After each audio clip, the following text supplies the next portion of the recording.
Bonjour. Bonjour. Nous venons d'arriver sur Olioul Oui. et nous aurions aimé connaître les petits coins sympas à visiter. Oui, d'accord. Alors,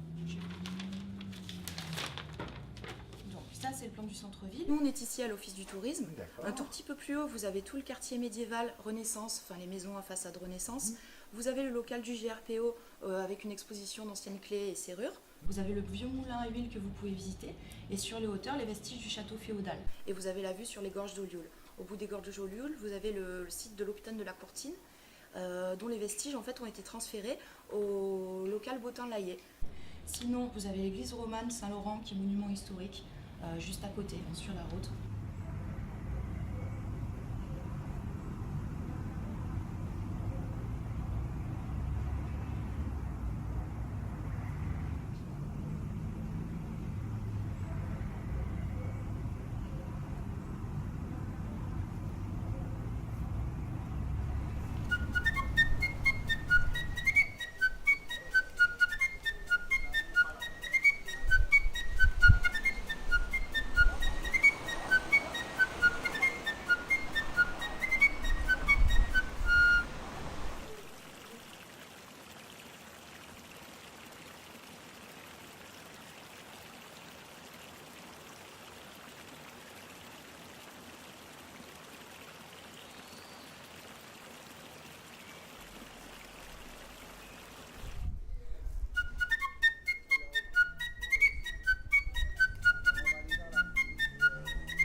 Ah ouais, c'est ici, c'est C'est ici. ici, c'est ça? Ah oui, c'est ça. Ah oui, t'as trouvé.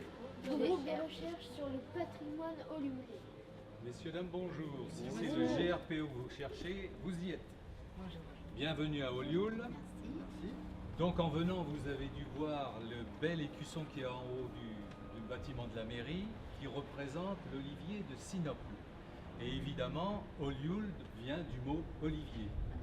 Nous voici donc arrivés devant cette superbe fenêtre Renaissance que vous pouvez les voir là au premier étage. Ce qu'il faut savoir, c'est que cette fenêtre Renaissance a été restaurée grâce à l'intervention évidemment de notre sympathique maire qui est très amoureux de son patrimoine. Et il faut savoir que la fenêtre que vous avez au-dessus, il y avait la même au milieu de cette fenêtre Renaissance. On a donc fait la restauration et vous pouvez admirer la superbe croix en pierre qui s'appelle un meneau, ainsi que les deux colonnes qui sont intéressantes dans la mesure où les sculptures de chaque côté sont différentes. Bienvenue dans le moulin à huile du XVIIIe siècle chez Madame Zani. Nous avons donc ici un moulin, disons, qui est un moulin à sang. Pourquoi? Vous avez le broyeur qui est derrière, qui était actionné par un âne. Les deux meules que vous voyez là tournaient grâce à un petit âne qui tournait autour. Il écrasait les olives, et une fois que les olives étaient écrasées, on les mettait dans ce scourtin. On levait comme ça ici, et la pâte, on la mettait dedans. Ensuite, on entasse les scourtins, comme vous pouvez voir sur ces photos qui sont là. Ces messieurs-là appuyaient très très fort pour presser sur les scourtins pour que l'huile coule. On voit sur la photo le petit jet d'huile blanc. Et bien ici, c'était la même chose, ça coulait ici. Une fois que les bacs étaient pleins d'huile, on prenait le seau ou la casserole et on mettait ça dans le bac de décantation qui est au fond. On voit la glace qui nous montre l'intérieur du bac de décantation. Et les Olioulais, qui étaient des gens intelligents, s'étaient rendus compte que naturellement, l'huile est plus légère que l'eau. Donc une fois que l'huile était dedans, ils rajoutaient un petit peu d'eau. Et pendant la nuit, l'huile montait en surface et les impuretés tombaient dans l'eau. Et ça, ils le faisaient 3 fois. Ils passaient de ce bac-là. Quand ils arrivaient le lendemain, ils rajoutaient de l'eau. L'huile montait et passait dans le bac d'à côté. Ainsi de suite, donc 3 fois. Et au bout de la 3e fois, évidemment, on avait de l'huile. Alors, attention, question, l'huile première pression à froid. C'était l'huile alimentaire. Mais on ne s'arrêtait pas là. Les Olioulais se sont rendus compte que dans la pâte, il restait encore quelque chose. Ils ont repris cette pâte, ils l'ont mis dans ce magnifique bac en cuivre qui est là, avec de l'eau très chaude qu'on faisait chauffer dans la petite cheminée qui est au fond. On reprenait cette pâte, on la remettait, on repressait. Et cette huile était donc la première pression à chaud cette fois-ci. Et c'était utilisé pour tous ces engins mécaniques. Il faut se représenter qu'au début de la mécanisation, toutes les machines étaient graissées à l'huile d'olive. On recommençait une autre pression, et là, cette pression-là servait pour l'éclairage.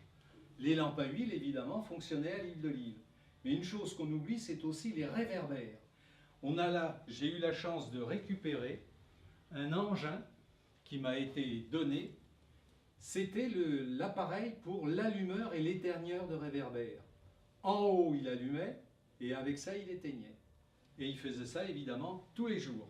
Donc, ce qu'il faut savoir, c'est qu'à Olioul, on produisait énormément d'huile d'olive. Pourquoi ? Parce qu'il y avait 18 moulins à huile à Olioul. Et quand on regarde le plan d'Olioul, on constate qu'il y en a un qui est beaucoup plus gros que les autres, et pour cause, nous avons à Olioul le plus grand moulin à huile d'Europe, qui produisait énormément d'huile, tout d'abord pour la savonnerie d'Olioul, qui malheureusement, vous le voyez sur cette photo, a brûlé, et le complément d'huile était fourni à Toulon. Il y a une chose qu'on ne sait pas, c'est qu'on ne devrait pas dire le savon de Marseille, on devrait dire le savon de Toulon. Pourquoi ? Louis XIV demande à son ministre Colbert de construire à Toulon la première manufacture royale de savon. Tout se passe bien. Sieur Riga s'en met peut-être trop dans la poche ou il gérait mal les choses. Il perd le privilège. Et c'est un Marseillais qui rachète le privilège. Et là, c'est pour ça que c'est devenu le savon de Marseille. Mais les Olioulais ne veulent pas s'avouer vaincus. Et on a fabriqué un savon meilleur que le savon de Marseille. Le savon de Marseille, vous pouvez regarder dessus, il y a marqué 72% d'huile d'olive.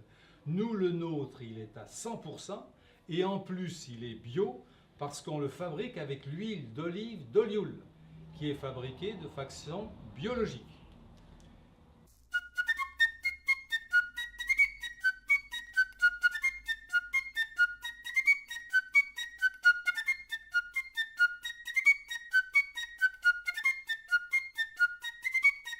L'histoire du château d'Olioul commence avec celle de l'intervention romaine dans le sud de la Gaule. Dans le courant du 1er siècle avant Jésus-Christ, Rome se décide à intervenir pour mettre fin aux menaces que font peser sur son voisin marseillais les tribus celto-ligures de la région. Une tribu particulièrement importante est celle des Camactulici, qui habitent la forteresse de l'oppidum de la Courtine d'Olioul, qui fait face à la colline où nous nous trouvons actuellement. Donc en 100 avant Jésus-Christ, en gros, une armée romaine vraisemblablement débarque en rade de Toulon et va faire le siège de cet oppidum. Il le réduit, il l'assiège, et une fois l'oppidum détruit, eh bien Rome s'installe sur la colline d'en face, de manière à surveiller à la fois le passage stratégique des gorges d'Olioul, qui est le seul passage qui longe la rivière, bien sûr, un passage naturel, qui permet de passer de l'arrière-pays jusqu'en bord de littoral. À partir de ce moment-là, le site sera en permanence occupé par ses différents propriétaires et il va prendre son extension maximum avec l'apparition de la féodalité provençale dans le courant du Xe siècle. Et il va subir ces dernières modifications importantes au niveau de l'architecture dans le courant du XIIIe, XIVe siècle. Et ensuite, il va mourir de sa belle mort au début du XVIe siècle, lorsque, en 1520, le seigneur d'Olioul, qui est un seigneur très libéral pour l'époque, va négocier avec la communauté villageoise le rachat des droits féodaux. Contre une grosse somme d'argent, il va rendre la liberté de gestion aux gens d'Olioul. Bienvenue dans le local archéologique Bottin-Laillé. Merci. C'est un local qui a été construit il y a une dizaine d'années pour abriter les collections archéologiques qui sont issues de l'oppidum photohistorique de la Courtine. Derrière, vous avez du matériel qui date de cette époque, qui a été fouillé et récupéré par le Centre archéologique du Var. Je crois que vous avez visité le château, hein, c'est ça? Voilà. Donc vous avez vu que du château partait un grand rempart. Eh bien, c'est un morceau qui a été conservé l'occasion de ces travaux en 2006 et Monsieur le maire a voulu qu'il y ait une salle qui soit constituée autour de ce fragment de mur qui est bien incomplet, hein, puisqu'il montait à 5-6 mètres de haut. Et puis, donc il a été conservé et nous avons eu l'occasion de faire une véritable fouille archéologique à cet endroit. D'accord. Et ce qui a été très intéressant de découvrir, c'est ceci. Vous voyez, petit objet là, qui est en fait ce qu'on appelle un toupin, c'est en céramique, une espèce de petit pot à lait où on pouvait peut-être faire bouillir des tisanes ou des soupes à l'intérieur, qui était un objet céramique commune très, très classique. Et puis, ce qu'il y avait à l'intérieur, ben, nous on l'a retrouvé déposé sur le sol, puisque c'était à même le sol que ça avait été posé, une espèce de tas de brindilles, semble-t-il, informe. Et le centre archéologique du Var, qui a mené la fouille, l'a fait analyser. Et figurez-vous qu'on a trouvé à l'intérieur des branches de romarin et d'autres feuillus, analysées chimiquement. Hein. Il y avait des aiguilles de cuivre et de fer croisées dans le romarin. Alors on pense toujours les aiguilles, sorcellerie, etc. Et puis la chimie nous a montré qu'il y avait à l'intérieur du carbone. Il y avait également très probablement un morceau de mine de graphite, ce qu'on appelait les crayons à graphite à l'époque. Il faut dire que l'ensevelissement a dû avoir lieu aux alentours du début du XVIIIe siècle. Au début du XVIIIe siècle, en rapport avec, déjà avec la stratigraphie de la fouille, hein, l'étude des couches, et puis aussi l'objet qui date de cette époque. Et on a retrouvé également sans doute des zestes d'agrumes, probablement de l'orange, il y en avait autour d'Olioul, c'est pas très étonnant. Et ce qui est beaucoup plus intéressant, c'est que l'analyse a montré qu'il y avait un petit morceau de papier, plus exactement de parchemin de lin, qui avait été écrit. Alors on pourrait même se dire que quelqu'un a fait une prière ou un vœu, l'a écrit avec la mine en graphite d'ailleurs sur le papier, l'a mis dans le pot, a mis du romarin. Alors le romarin, c'est une plante qui est souvent une plante médicinale propitiatoire qui aide à faire passer les choses, etc., les maladies. Des aiguilles de fer et de cuivre, je ne sais pas exactement pourquoi, a fait brûler l'ensemble du pot avec son contenu, et sans doute pour protéger de quelque chose, l'a enfoui, retourné déjà effectivement, enfoui dans le sol. Ensuite, le carrelage de l'époque a été fait, et puis ça a été oublié. Et c'est quand même fou, parce que quand on y pense, on est au début du XVIIIe siècle, à l'époque de la peste. Il y a eu plusieurs événements de la peste sur Olioul à ce moment-là, et peut-être que cette personne-là, dont on ne connaît pas vraiment l'identité, eh bien, a placé ça pour protéger sa maison et les gens qui y habitaient, et puis la chose a été oubliée. Alors, ça a été oublié jusqu'à un certain point, parce que je me souviens, moi étant un vieil Olioulais, ma mère me dire que la petite maison qui était ici, je n'ai jamais su pourquoi, on l'appelait la maison de la sorcière. Ah. Alors est-ce qu'il y a un lien avec? C'est fou, hein, voilà. Ben, vous voyez, donc à Olioul, on a encore des pratiques magiques qui se cachent.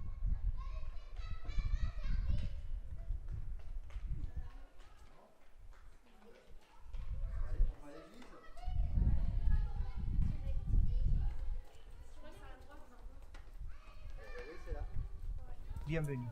Nous sommes dans le cœur de la ville d'Olioul, l'église de Saint-Laurent, centre spirituel et vital de notre ville.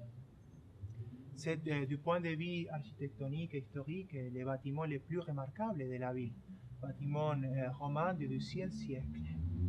Et je vous invite maintenant à passer à l'intérieur de l'église pour vous parler du saint protecteur de notre église. L'histoire de Saint-Laurent, c'est très particulier. Il était diacre à Rome, au service du pape. Et le pape l'avait chargé, l'avait nommé responsable de l'attention des pauvres et des orphelins de la ville. Un jour, le préfet, informé sur les richesses de l'Église, demande à Laurent de porter toutes ces richesses au palais. Laurent se présente donc le lendemain en compagnie des pauvres et orphelins et dit au préfet: « Voici la richesse de l'Église. » Le préfet, avec le cœur plein d'haine, prend la décision de tuer Laurent, qui accepte la volonté de Dieu avec calme et résignation. Le préfet trouve une manière bien particulière pour tuer Laurent. il prend la décision de les cuire sur un grill. Et la tradition nous dit que Loram, il avait prié Dieu avant ses supplices. Loram dit aux soldats qui étaient à son côté, vous pouvez me tourner de ce côté, je suis déjà cuit. Saint Laurent est pour nous un modèle, une inspiration dans son service aux plus pauvres, aux plus démunis. Et nous aussi, nous essayons de nous mettre au service des plus pauvres et des plus faibles de la ville. Nous aussi essayons de pouvoir donner un témoignage courageux de notre foi en Jésus-Christ. La croix, le crucifix, qui nous rappelle à nous les chrétiens ce que Jésus a fait pour chacun de nous. Il a donné sa vie. C'est pour ça que la croix est le symbole de tout chrétien. Et finalement, la lumière rouge qui nous annonce la présence réelle de Jésus dans les saints sacrements, dans le tabernacle. Maintenant, je vous invite à passer encore pour vous montrer les statues de Marie, de la Vierge Marie, la mère de Jésus. Eh bien, nous sommes devant les statues de la Vierge Marie. Nous la vénérons ici à Ollioules sous le titre de Notre-Dame de Bonheur. C'est une très jolie statue en marbre de Marie avec l'enfant Jésus qui est en train de bénir le monde entier. Et chaque jour, plusieurs personnes viennent s'agenouiller devant les statues pour déposer aux pieds de Marie avec foi ses intentions, ses soucis, ses problèmes, avec la certitude que Marie dans les cieux les écoute et présente toutes leurs prières à son divin enfant Jésus. Merci beaucoup pour être venu et bon, on vous attend la prochaine fois. Et bonne continuation. Merci. Merci, mon Père.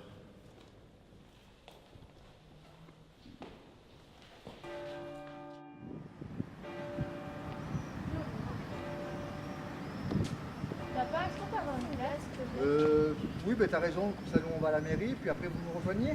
Oui. Tu veux un peu de sous? Bah oui. Bah tiens, Merci. à tout à l'heure. À tout à l'heure. Ah bonjour monsieur. Bonjour. Vous êtes monsieur Beneventi? Je suis effectivement le maire d'Ollioules. Nous sommes nouveaux dans la ville. Eh bien écoutez, je suis ravi de vous accueillir et de vous souhaiter la bienvenue. Merci. C'est un charmant petit village que vous avez. Nous avons eu la chance de pouvoir visiter l'église, le GRPO, le château et le local botanier qui est très très intéressant. Et aujourd'hui, la chance de pouvoir aussi vous rencontrer. Eh bien, écoutez, il y a évidemment beaucoup de choses anciennes à visiter à Ollioules et de très belles factures. Et vous êtes ici devant l'hôtel de ville qui lui-même a 2 siècles. Ça ne se voit pas, mais Ouais, non. parce qu'on l'a rénové récemment.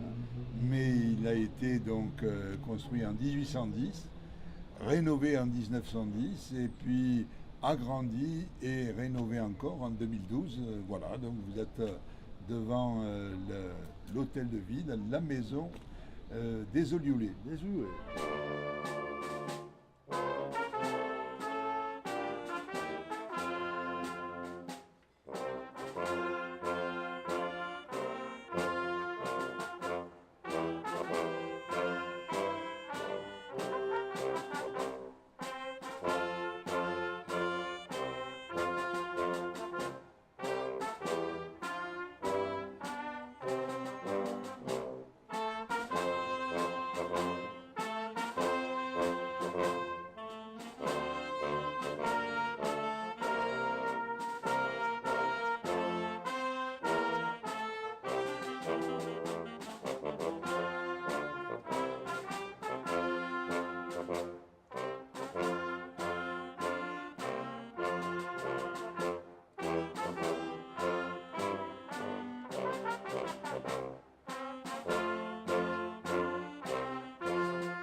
Mesdames, Messieurs, si vous avez aimé ce film, à votre tour maintenant de nous raconter Hollywood.